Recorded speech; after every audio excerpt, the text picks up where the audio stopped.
All right, what's up guys?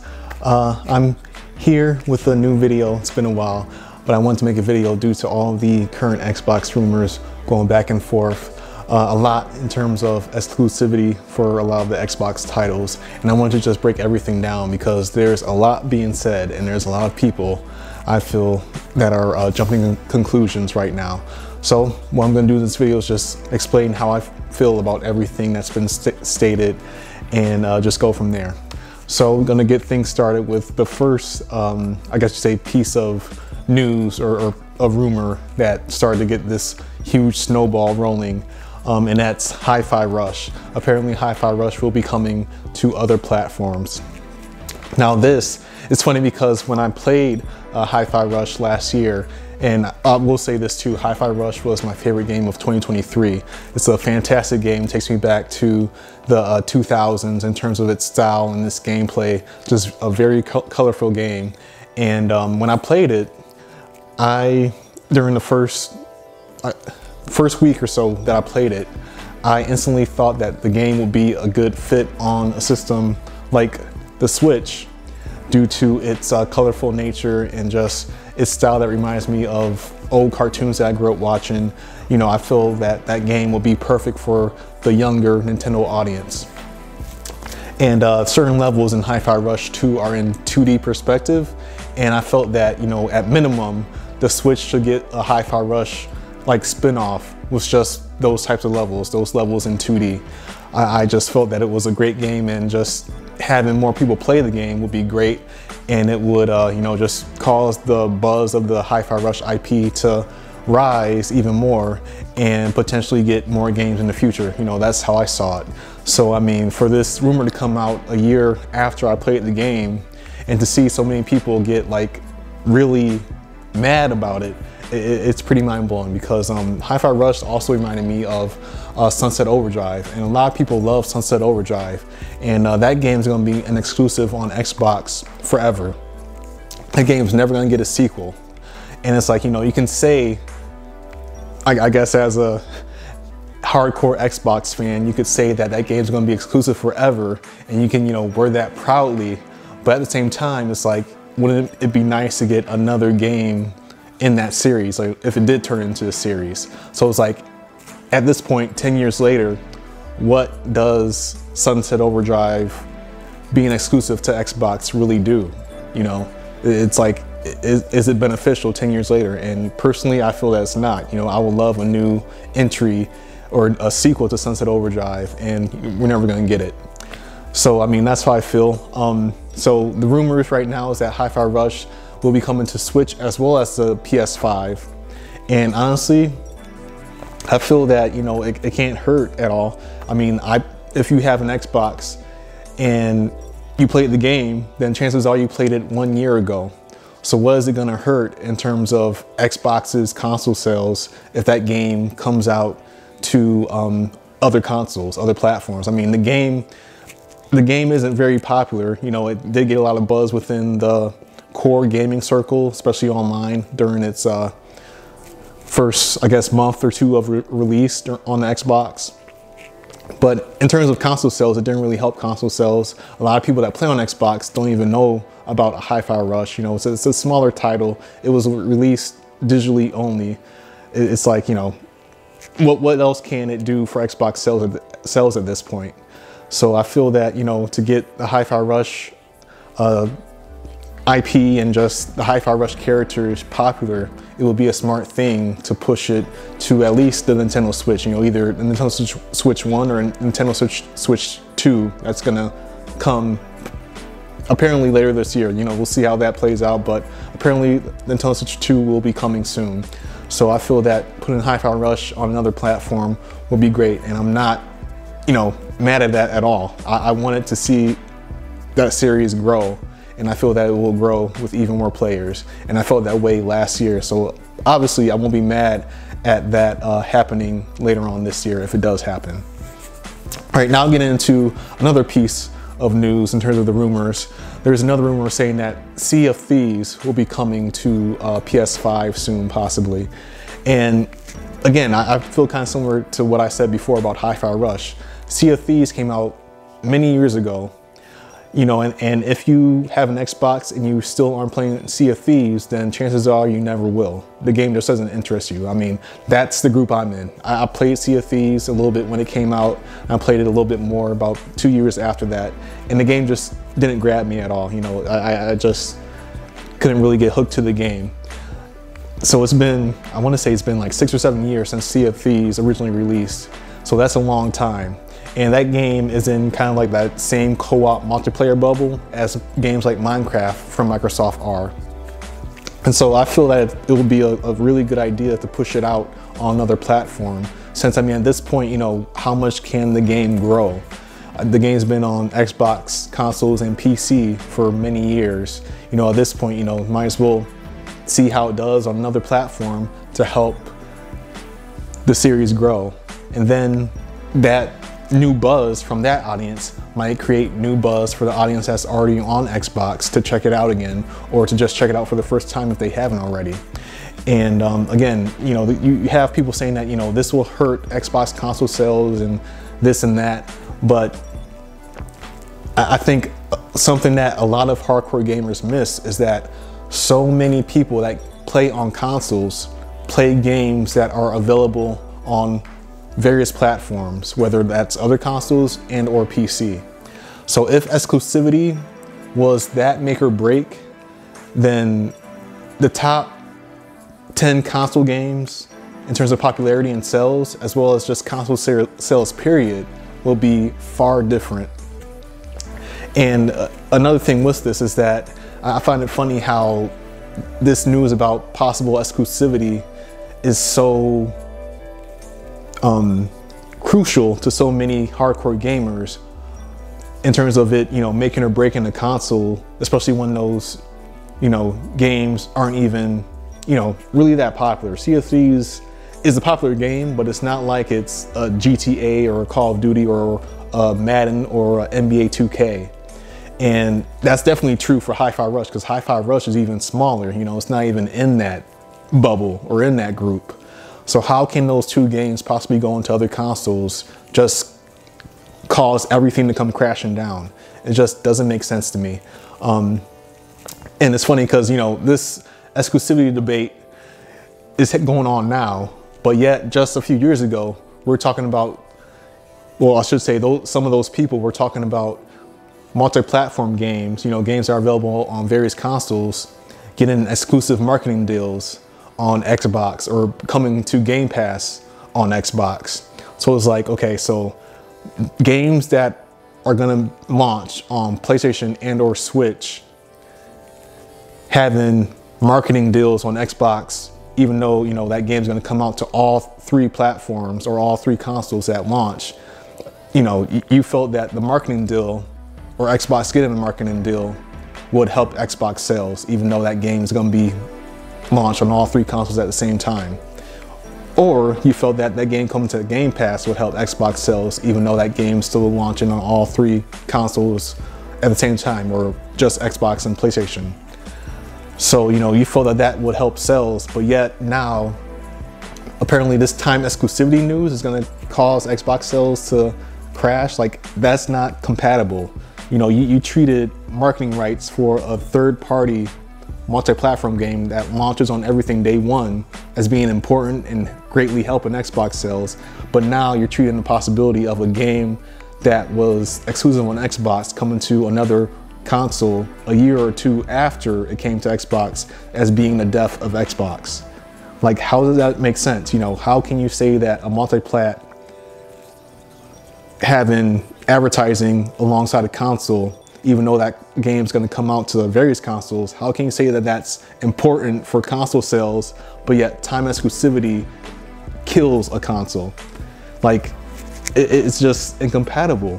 And it's like, I just don't get the switch in what people are saying as well as feeling. I mean, I somewhat get the fact that people want their console to feel special in comparison to other consoles. You know, they want the console to have more variety in terms of, you know, what it has versus the competition. And there are some people that definitely bought an Xbox for certain exclusive games.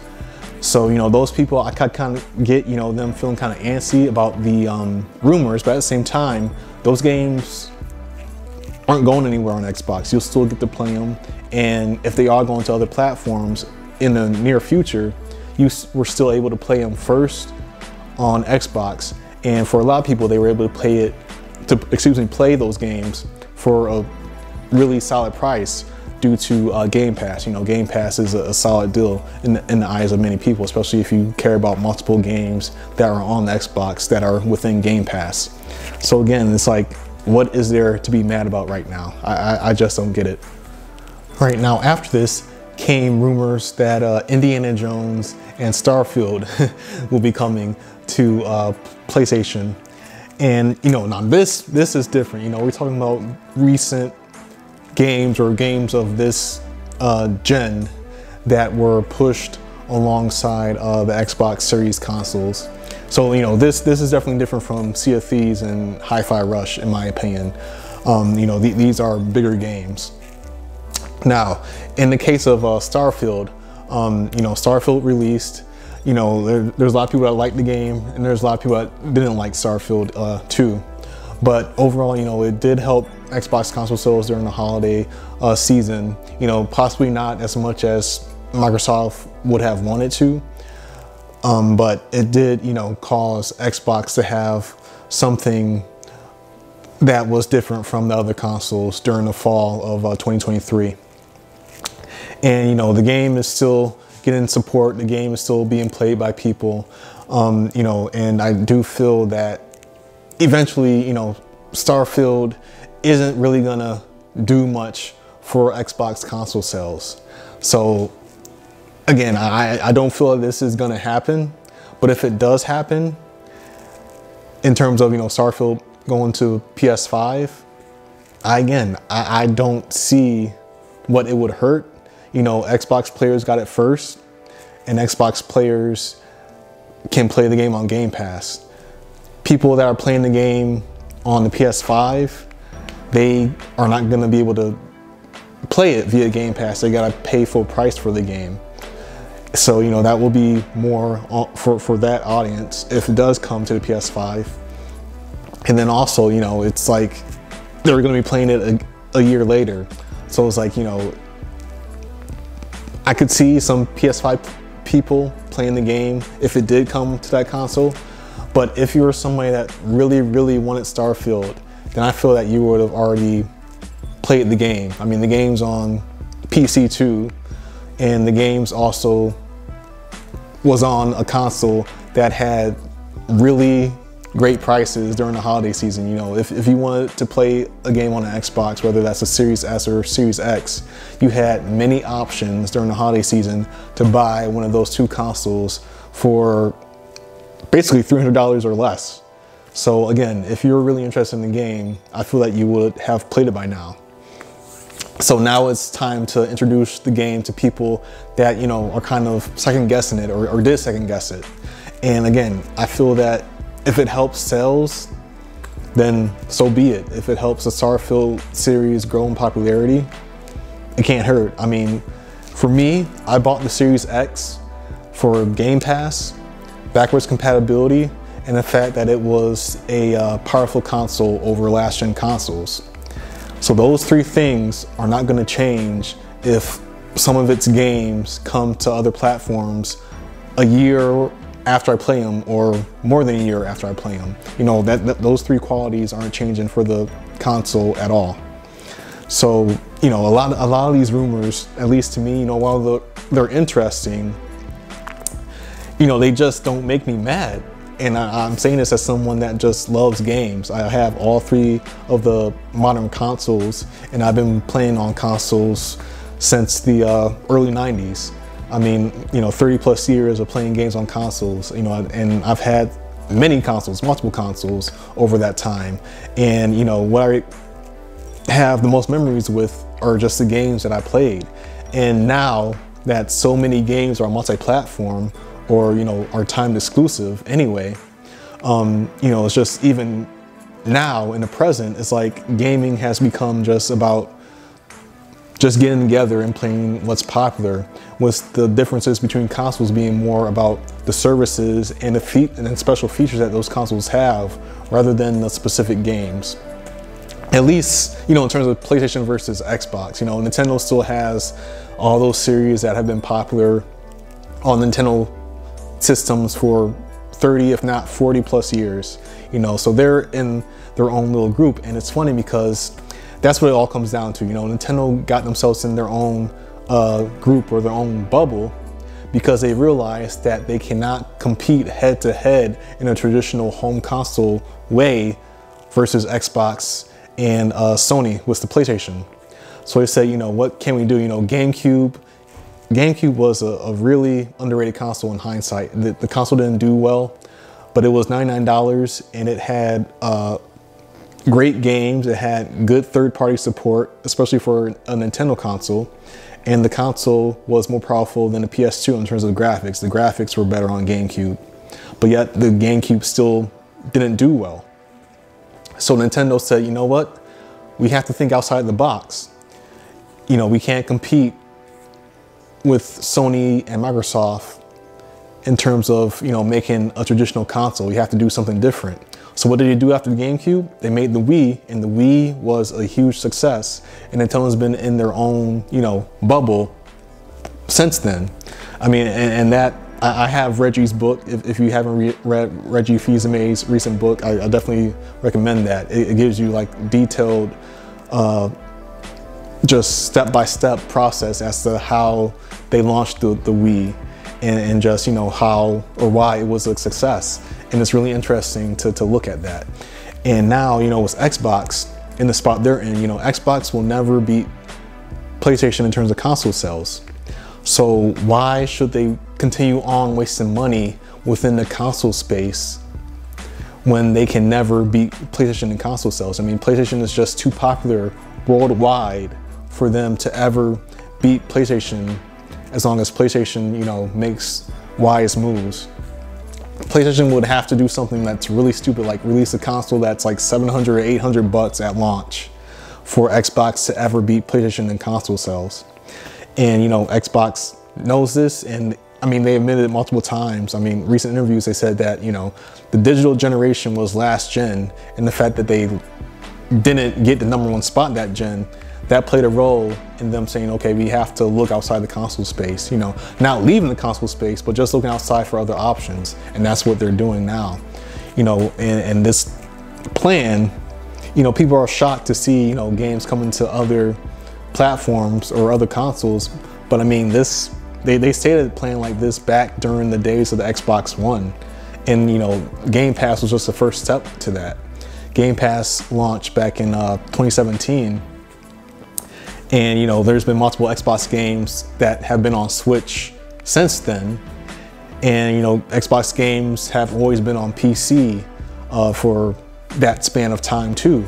So it's like, if you were someone that truly cared about true exclusivity and not, you know, just exclusivity to feel special versus PS5 or Switch, like if you're someone that truly cared about true exclusivity, why did you get an Xbox? I mean, it was obvious before the release of the Xbox Series S and X that this was not the system to get if you care about true exclusivity. You know, you could have got a PC to play all the exclusive Xbox games. So, you know, I just don't, personally, I just don't get a lot of this anger. And, you know, I talked about Starfield. Now, Indiana Jones, if Indiana Jones goes over to PS5, that would also be big. But again, if it does happen, I can't see it coming to PS5 on the same day as it comes to Xbox. It would have to be a time exclusive, in my opinion, for things to make sense, especially in terms of how Microsoft pushed it during their recent presentation showing the game off this year with gameplay. So if, you know, say the Indiana Jones does come to the PS5 sometime in 2025, Indiana Jones being a holiday or possibly a late 2024 game, that's still gonna help Xbox console sales during the holiday season. You know, you're gonna, it's Indiana Jones is a popular franchise, spans decades. You know, there's a lot of people that know Indiana Jones around the world. And Indiana Jones is Disney. And I wouldn't be surprised if Disney has something special during the launch of Indiana Jones, you know, since it's, you know, like the first time a game in the Indiana Jones, I could say franchise, has looked like this, you know, a true AAA looking game. So you telling me that Disney isn't gonna, you know, hype that up? And if Disney hypes that up, you're gonna say that it's not gonna help the console sales or the game sales of whatever platforms Indiana Jones will be on during the first time it launches? Like, come on. You have to be kidding me. Like, come on, be for real. If that game launches on Xbox only this holiday season, it's gonna help Xbox console sales this holiday season if that happens, period. Whether or not it releases on the PS5 sometime in 2025, you know, as long as Xbox has that game during the holiday season, then it's gonna help Xbox console sales during the holiday season. And I feel confident in saying that because the worst period of the Xbox was during like the Xbox One period back in 2013 to 2015. But even during that period, the Xbox One still sold well during the holiday season because of the multiplats, the popular multiplats. People wanted an Xbox to play popular multiplats, especially since those games were being bundled with Xbox Ones. So now, you know, Xbox, I'm not saying that Xbox is in the top spot in terms of console sales, but Xbox overall as a brand, it's far better than it was during those dark Xbox One years. So you're saying that, you know, even if Indiana Jones comes out to another platform in 2025, that Indiana Jones isn't going to help Xbox console sales in 2024? It just, again, it just doesn't make sense, especially when you consider what Disney will possibly do with marketing the game and in hyping the game up. I mean, it's going to be big whenever it launches this year. All right, now another layer to all of this is the fact that there's now rumors on top of the previous ones I stated saying that Gears and Halo might come to other consoles. And at this point, like, I just feel that those rumors in terms of Gears and Halo, they're just people adding on to what's already existing just to make people even go crazier or get more angry at what's going on. Like Gears and Halo, those two series made Xbox into what it is today. Like those two series are really big series that were established before this digital era that we're living in. And there's just, to me, there really isn't a benefit for Xbox to push out new games in those series or newer games in those series onto other consoles. I mean, I just don't see the purpose in them doing that. Even though, you know, it would help the sales of those two franchises, I still don't see, you know, why they would do that in terms of, you know, just wanting to make things even more multi-platform. I just feel that those two game series are just things that Xbox should not mess with in terms of, you know, bringing to other consoles, because, you know, they just make up Xbox, you know. And I mean, anything can happen, you know, and if it does happen, I'm not gonna be mad about it. I just think that in terms of just keeping the Xbox brand with an identity in comparison to the other consoles, you know, I'm not saying that exclusives are end all be all. Obviously, if you look back to the points I said earlier in this video, you know, I definitely don't feel that way. But at the same time, exclusives are still important. You just don't want to, you know, just push everything out. And I don't think that's what Xbox is going to do. I just think that Xbox is going to push out smaller and or newer series that they have here and there to increase the sales of those games and to keep on having diverse games within Game Pass. You know, you can't just rely on one audience for new IPs because these games are costing too much to make these days. I mean, the game budgets have risen greatly over this past decade. And so for series that aren't established, you need to have multiple releases in order for those games to do well, or those games need to be like multiplayer based so that people can continue on playing those games over a long period and putting money into those games over a long period. That's just the way the industry is right now. And the reason as to why so many games are taking so long to make, and we're seeing bigger gaps between series that used to come out like every 2 to 3 years, it's just because the budgets have risen so great that, you know, the work that's being put into these games and the features that people want in these games, they just take a lot of time to make. And so, you know, you have to figure out ways to go around that in terms of giving people new games to play. So we're seeing, you know, remakes, we're seeing games get updates over time, even if they came out like 2 years ago. You know, some games of that space in release time are still getting updates because of that. You know, the industry is just changing. So again, I'm just gonna skip over just all the rumors involving Gears and Halo. You know, I just don't believe that at all, so I'm not even gonna waste my time talking about that. Now, with all the other rumors, as I said previously, people have said, you know, this is gonna be the death of Xbox consoles. Xbox consoles are gonna go away. And it's like, if Xbox consoles go away, it will be due to new features and technology 10 to 15 plus years now. This time exclusivity stuff, that's not gonna cause Xbox consoles to die. I mean, again, Xbox consoles, you know, they aren't doing as well as PlayStation consoles, obviously, in terms of sales, but that user base is still a user base that's comfortable with consoles. They're comfortable playing on consoles, and that user base pays Microsoft a monthly fee to play games, whether they're exclusive or multi-plat online. So if they just cut consoles instantly with all this stuff going on, that's gonna be a huge loss of money that Microsoft is getting on a regular basis. Like, why would you do that? That's bad business. Why would you move yourself away from an audience that's used to paying for online gaming? You know, online gaming, people that play on PC don't pay for online gaming. So why would you take yourself out of that space knowing that that's a stable amount of money that you're getting? And also that money and that user base also, you know, spends money on DLC for your third-party audiences. You know, and this is another thing too, you know, people are saying that, oh, Xbox is gonna lose a ton of third-party support and go the way of Dreamcast. It's like, go back to Dreamcast. That Dreamcast ended its life cycle in 2002 or 2001, either 2001 or 2002. I remember when it did. And the Dreamcast was in a rough spot from the get-go because it didn't have the support of EA. EA, you know, they made very popular games, so that put the new system from Sega in a bad spot. And also, you know, everything back then during the late 90s, early 2000s, everything in the console gaming space was retail based.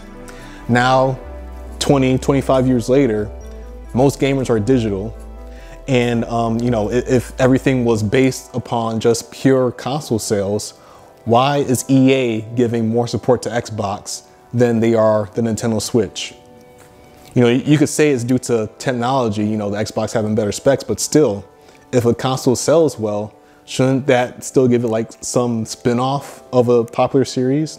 So why isn't EA putting all their games on the Switch? Why is that? Even though the Switch has sold what? Like 5 times what the Xbox Series has sold? The reason for that is because Xbox has built up a core audience of gamers that support EA games more than Nintendo has within the same time. I mean, Xbox has been multiplayer since, well, I should say online multiplayer, that's been like a focus of Xbox since the very first Xbox during the early 2000s. Nintendo's never been in that space. So obviously, you know, EA is seeing differences between the audiences, and even though Nintendo has a far larger audience with the Switch than Xbox has with Xbox Series consoles, EA is still saying, you know, the audience, more of our audience is on Xbox in terms of, you know, them giving us constant amounts of money over periods of time to play EA games. You know, it's why Madden hasn't come to the Switch. I mean, I do think that's going to change with the successor to the Switch, but Madden hasn't been on the Switch throughout the Switch's life. And that's because EA just feels that it's a smarter move financially to just put support on Xbox and PS5 or PS4 because, you know, that's where the audience is. That's where the audience that plays Madden is. So this whole stuff about Xbox consoles going away, like, why would Microsoft drop Xbox consoles when you have big games coming soon, big multiplats coming soon, such as Grand Theft Auto 6? That's probably going to be one of the biggest, if not the biggest, release in entertainment history in America. And I'm not, you know, some people might say that I'm going overboard with that, but I mean, for real, that might be one of the biggest releases, if not the biggest release in entertainment history for America, because it's just a big franchise and so many people play that game. So you're telling me that a game that's going to help the sales of every console that it's on, you know, Xbox is going to pull out of the console space before that game releases? I mean, yeah, PlayStation is definitely going to have higher sales of GTA than Xbox will, just due to the, you know, overall user base comparison between two consoles, but still, that game is going to help Xbox sales, especially if the Series S is still going to be the cheapest console available during the time that Grand Theft Auto 6 releases. You know, people want to say, okay, that's going to be the worst version of the game. It doesn't matter. It's still going to help sales because it's a popular game. I mean, look at Red Dead Redemption 2. Xbox One generation, the Xbox overall PR, or just, you know, the overall thought about Xbox during that time was worse than it is now, but yet Xbox One S sales were still high during the time that Red Dead Redemption released, because a lot of casual people wanted to play that game. And the same thing's gonna happen with the Xbox Series S whenever Grand Theft Auto 6 releases. That's gonna help all the consoles that it's on because that game is just too big. So again, Xbox is not gonna leave consoles anytime soon. I mean, that's just ridiculous. I mean, you have just so many games coming out soon that's gonna benefit the console, whether it's multi-platform or exclusive. I mean, Gear 6. Why would Microsoft cut the Xbox Series S or Xbox Series X out of the picture before the first current gen Gears of War game releases? I mean, come on. Come on, it just doesn't make sense. I mean, people just need to calm down a bit and just take a chill pill with everything going on. What we're seeing now is just people with, or I should say companies in this digital age, thinking of new ways to make money. You know, back again, during the time of the Dreamcast, the only way to make money in console gaming was via retail. Now you have digital, and digital greatly helps these companies continue on making games, especially as I said before, game budgets are becoming higher and higher and games are becoming more expensive to make. I mean, if that wasn't the case, Sony wouldn't be putting games out on PC, and Sony wouldn't have made their major titles cross-gen for so long. I mean, the first 3 years of this generation, Sony's big games like Horizon and Spider-Man Miles Morales and God of War, all those games were also released on the PS4. Why do you think that is? It's obvious that the industry is changing and you gotta think of multiple ways to make money. And all those games are also received later releases on PC that brought in like more money due to just a bigger audience, a new audience playing those games. So PlayStation is doing it. Xbox was doing it longer than PlayStation was in terms of that strategy, which is why we're seeing new strategies from Xbox on the Xbox side, or I should say from Microsoft on the Xbox side, in terms of bringing more games to other platforms. And Nintendo, you know, Nintendo's also, you know, kind of experimenting with it via Nintendo Switch Online. I mean, look at the games that are on that service. I mean, it's possible that that service could be put onto other platforms, you know, not other consoles, I don't think, but it's possible that that service could be put on PC so that people on PC or maybe even mobile can play Nintendo games from previous generations via, you know, Nintendo Online, like say streaming or just downloading those games, because those games are really small. Those games are old. So those games aren't going to take up much space on any device that people, you know, play games on really. So I could see possibly, say, you know, 5 to 10 years from now, Nintendo Switch Online going to other platforms so that people can play those old Nintendo titles on different devices outside of just Nintendo's. You know, you never know. You know, it's just going to be, these next 5 to 10 years are just going to have a lot of changes in the gaming industry. But consoles are, you know, they make money. People are comfortable with consoles, so it'll just be really, really stupid for any company that's in the console business right now that's getting a stable amount of third-party support to cut support out, you know, just due to them wanting to change a few things here and there with time exclusivity. It doesn't make any sense, whether common sense or business sense. So that's pretty much all I have to say with all these rumors going on. Xbox is going to comment on what's going on next week, so I'll make a video after that stating my thoughts as to what gets confirmed and what doesn't get confirmed. You know, it's going to be, this year for Xbox is going to be pretty big either way. I mean, and I think that even though Xbox had Starfield and Hi-Fi Rush and Forza last year, and you know, those games were treated as being big, this year Microsoft has Palworld, you know, and they have Indiana Jones that I talked about earlier. And I think a big game that the core gaming audience isn't really focused on in terms of like the top games of this year, NCAA football. Well, I shouldn't say NCAA football, but EA Sports College Football. That game coming back after a long hiatus. I mean, just college football coming back in the video game space after a long hiatus. That's gonna be big. I mean, that game has mainstream American media buzz, from sports journalists to just regular news journalists. I mean, people of all ages, especially men of all ages, are pumped to have college football back in the video game space. And I just think that a lot of people are focused on it. You know, you don't have to be interested in sports gaming to realize how big that game will more likely be. And I mean, that game is going to help Xbox sales. I mean, Xbox is a huge American brand, and there's many states in America that treat college football like its own religion. So you tell me, you know, say Walmart was, you know, the Xbox Series S was going to be the cheapest console to play EA Sports College Football. You mean to tell me that that's not going to help sales? I mean, America right now, a lot of people are strapped for cash. And as I said before, a lot of places in America treat college football like a religion. So if there's like bundles of, or just, you know, consoles out in the open, out on store shelves, and you put that next to EA Sports College Football, I mean, it's gonna be big for just EA, as well as just Xbox, as well as Sony with the PlayStations. I do think that game's gonna help sales, because I think that there's a decent amount of people, especially men, that are still kind of waiting to get into this current gen of gaming via college football, because they just are that big into college football.